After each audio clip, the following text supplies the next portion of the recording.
Selamat malam para netizen dimanapun kita berada. Salam inspirasi bagi kita semua. Ya menarik begitu kan. Ternyata menjadi cawapres dari Pak Prabowo itu tidak mudah begitu kan ya. Dan bahkan katanya begitu, Pak Prabowo untuk meminang Gibran juga tidak mudah begitu. Artinya berdarah-darah mereka. Katanya muncul spekulasi, Romi begitu kan, ya sebut ya Prabowo 7 kali lamar Gibran dan sempat tak direstui oleh orang tua ya. Dengan adanya situasi politik seperti ini, akhirnya Pak Jokowi luluh begitu kan ya. Dengan adanya strategi-strategi yang dimainkan oleh Pak Prabowo, bagaimana tidak begitu kan? Seorang Gibran yang kemudian anak muda menjadi wali kota Solo begitu kan ya. Bahkan sekarang ini begitu kan yang menjadi trending yang sangat luar biasa. Umurnya 35 sama dengan kita begitu kan ya. Dia punya pengalaman ya menjadi wali kota Solo begitu. Lantas ya lanjut kepada menjadi cawapres. Lantas bagaimana dengan senior-senior yang ada begitu ya? Menurut Yusuf Kala begitu kan ya tidak boleh mendengar seperti itu, negara bisa hancur begitu kan. Karena apa? Karena tidak seimbang antara Prabowo dengan Gibran. Kalau Pak Prabowo sakit, masa Gibran begitu yang kemudian anak muda bisa nyuruh-nyuruh sana sini begitu kan. Ya, kan begitu logikanya begitu. Artinya apa? Artinya tetapi ya Pak Jokowi mulai menggoda begitu kan. Ya tergoda dengan rayuan-rayuan maut mereka begitu kan. Ya karena sudah bolak-balik akan menang sana sini begitu. Tapi tahu-taunya ya kita lihat saja Pak Jokowi memberikan restu begitu dan bahkan Ibu Ria Iriana memberikan jempol begitu. Tandanya apa? Tandanya kan baik, ada restu mereka begitu. Jadi persoalan-persoalan politik seperti inilah yang kemudian kenapa bocor begitu kan? Ya sampai begitu kan 7 kali Gibran begitu kan dilamar oleh Pak Prabowo ditolak, tapi ujung-ujungnya juga ya mau mereka begitu kan. Jadi artinya apa? Mungkin dengan alasan seperti ini begitu kan ya bisa dicap sebagai orang yang kemudian begitu berani keluar dari PDIP.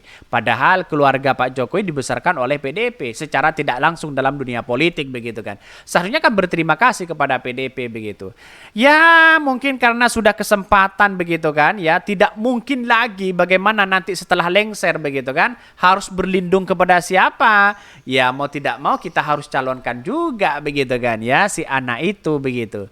Jadi banyak spekulasi seperti itu. Tapi pada akhirnya inilah negara demokrasi. Selama konstitusi kita memberikan ya kebebasan, memberikan sebuah sebuah undang-undang yang memperbolehkan ya silakan begitu kan. Tetapi ini menarik sekali begitu. Jadi apa yang terjadi begitu kan? Romi kok tahu begitu ya curhatan banyak sekali pro dan kontra begitu pasti tahu mereka begitu ya. Ini Romi sebut ya Prabowo 7 kali lamar Gibran dan sempat tak direstui ortu. Ketua Majelis Pertimbangan P3 menyebutkan Prabowo sudah 7 kali melamar Gibran. Namun selalu tidak mendapatkan restu dari orang tua. Benarkah seperti itu? Ya. Kenapa sekarang direstui katanya? Ya, dia nggak mungkin direstui lah. Gibran kan ya punya istri. 7 kali ya tolak kalau melamar anak gadis itu tandanya harus mundur bang katanya ya. Yang bener ada nggak tekanan ya dari capres yang umur 70 tahun ya ke atas ya. Ketika MK sudah disusupin dengan menjadikan MK ya menjadi mahkamah keluarga. Ini yang menjadi pertentangan sekali begitu kan. Banyak muncul spekulasi mahkamah keluarga lah sana sinilah begitu kan. Yang kemudian ya ditumpahkan kepada Pak Prabowo begitu. Dan pada akhirnya jadi mereka begitu. Gibran menjadi cawapres dari Pak Prabowo. Kekuatan dari Pak Prabowo super full di situ begitu. Tapi kita lihat saja semuanya power itu begitu kan. Masyarakat yang menentukan ini semua begitu kan. Bukan ya institusi itu begitu ya. Bukan Pak Jokowi begitu. Masih percaya sama dia ya. Yang pernah dipenjara. Apa maksudnya begitu? Oh ya sih itu ya. Artinya langkah 08 ya, lihai. Mungkin ada sesuatu yang buat Pak Jokowi jadi menerimanya ya. Karena dicap misalnya dinasti politik itu kan sebenarnya begitu kan berpengaruh dampak luar biasa begitu itu. Dampaknya begitu kan ya. Bahkan bisa saja menghancurkan segala cara begitu dinasti politik. Tapi kalau kena satu semuanya kena mereka begitu. Bahkan di satu sisi begitu ya itulah kelemahan dinasti politik ya. Romi sebut ya Prabowo 7 kali lamar Gibran dan sempat tak direstui orang tua ya. Ketua Majelis Pertimbangan P3 ya Roma Hurmuzi begitu kan ya, si Romi atau Romi memberi selamat atas terpilihnya Gibran Rakabuming Raka sebagai bakal calon wakil presiden dan pendamping Prabowo Subianto ya. Romi menyebutkan Prabowo sudah 7 kali melamar Gibran namun selalu tidak mendapatkan restu dari orang tua. Selamat kepada Pak Prabowo dan Mas Gibran yang akhirnya Pak Prabowo mendapatkan jodohnya yang diam-diam, idam-idamkan ya. Karena menurut informasi yang saya terima Pak Prabowo sudah 7 kali melamar Pak Gibran ya, tetapi belum diizinkan oleh orang tuanya. Dan alhamdulillah sekarang sudah diberikan izin ya, ujar Romi kepada wartawan.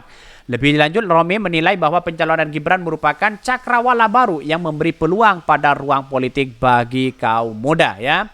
Pencalonan Mas Gibran ini memberikan cakrawala baru peluang untuk generasi muda, khususnya mereka yang berusia di atas 21 tahun. Sesuai dengan putusan Mahkamah Konstitusi bisa maju sebagai calon presiden dan wakil presiden. Sehingga memang ini kesempatan emas untuk generasi milenial, katanya begitu. Artinya ini menarik begitu sebenarnya begitu kan ya. Dan pada hakikatnya apa yang terjadi? Masyarakat kan sudah paham bahwa persoalan-persoalan politik seperti ini begitu kan ya, kalau sudah 7 kali sudah ditolak, ngapain harus memaksa begitu? Dan pada akhirnya apakah ini keterpaksaan ya, dijodohkan tapi terpaksa begitu kan? Gimana akibatnya begitu kan? Kalau terpaksa ya jalanin ada apa adanya begitu kan ya. Jadi banyak sekali pro dan kontra begitu ini. Bahkan di satu sisi Romi begitu kan menyebutkan ada 2 potensi kemunculan persoalan hukum, yakni dipermasalahkan secara politik dan secara jalur hukum. 2 potensi kemunculan persoalan hukum ini, pertama karena dia membolehkan Mas Gibran maju. KPU mengirimkan nota dinas bukan revisi PKPU ya, seharusnya yang dilakukan adalah revisi PKPU nomor 19 ya tahun 2023. Di mana ya kedudukan hukum nota dinas itu tentu tidak sekuat PKPU. Sehingga memang ini potensi dipermasalahkan secara politik karena tidak juga dikonsultasikan kepada DPR ya. Kalau memang diusulkan ke DPR ya silahkan, tapi kan ketok palu di situ paling banyak di kursi DPR itu adalah Pak Prabowo begitu kan. Pasti banyak yang menerima itu begitu ya. Bagaimana coba bayangkan, Pak SBY mengkritik terkait dengan batas usia, sedangkan Pak SBY Demokrat bergabung kepada Pak Prabowo. Di mana di parlemen mau dukung Pak Prabowo atau pendukung dari batas usia? Kan bingung mereka begitu kan ya. Ya, artinya apa? Artinya selama ini begitu sama aja kalau Partai Demokrat ya, lalu kemudian DPR menggagalkan batas usia sama aja menggagalkan Gibran. Kan begitu logikanya begitu. Banyak sekali pro dan kontra begitu kan hal-hal seperti ini. Tapi wajar, inilah politik Indonesia begitu ya. Jadi saya menganggap ya biasa-biasa aja sih begitu kan ya. Ya toh pada hakikatnya Prabowo Gibran akan kalah kok begitu kan ya. Oke, mungkin itu yang kami sampaikan ya. Tonton terus channel Hodari Podcast Rakyat ini karena ada berita-berita menarik dan viral setiap harinya ya. Salam para netizen, salam inspirasi bagi kita semua. Jangan lupa ya di subscribe channel YouTube Hodari Podcast Rakyat ini.